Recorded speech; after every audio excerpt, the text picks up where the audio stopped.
ulam natin ngayon ay tahong. Ulam natin ngayon ay isang tahong.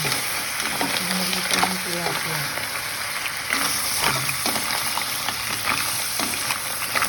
Kailangan natin siyang mabuti bago natin siya lagyan ng pansaman. Lagyan natin siya ng sabaw, guys. Hindi ko na masyadong dinamihan yung sabaw niya kasi hindi naman nauubos. Ayan lang. Tapos titimplahan na natin siya. Ayan na, guys, natimplahan ko na siya. Nilagyan ko siya ng magic sarap at saka paminta.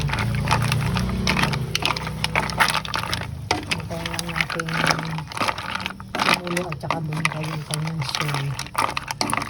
Open na natin yung kanyang soy. Takpan muna natin siya, guys. Ayan, kumukulo-kulo na siya.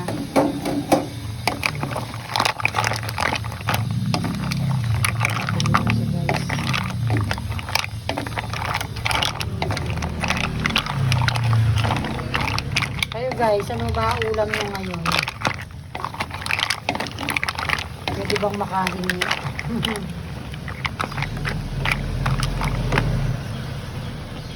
Natin kung okay na ba yung lasa. Okay na, guys, hindi naman matabang, hindi maalat. Antayin na lang natin mag-open lahat yung kanyang shell, tapos yung luto na.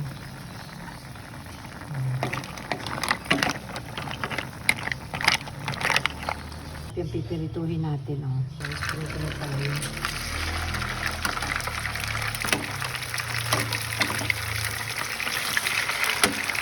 Yan yung ating tahong, guys. Luto na.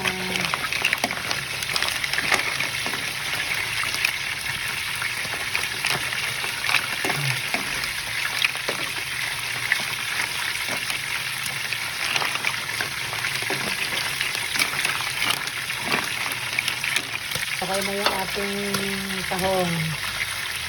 Yan, luto na siya. Ating lulutuin na yan. Tapos, maglalunch na tayo. Kasi sa tatlo yung tilapia kasi masyadong malaki. Yan. Kasi pag isa-isa ang kuha, hindi na mauubos sa pinahati ko sa tatlo. So, sige na, guys, ha. At nagpuputo ka, nakinatatalansi ka na ng mantika.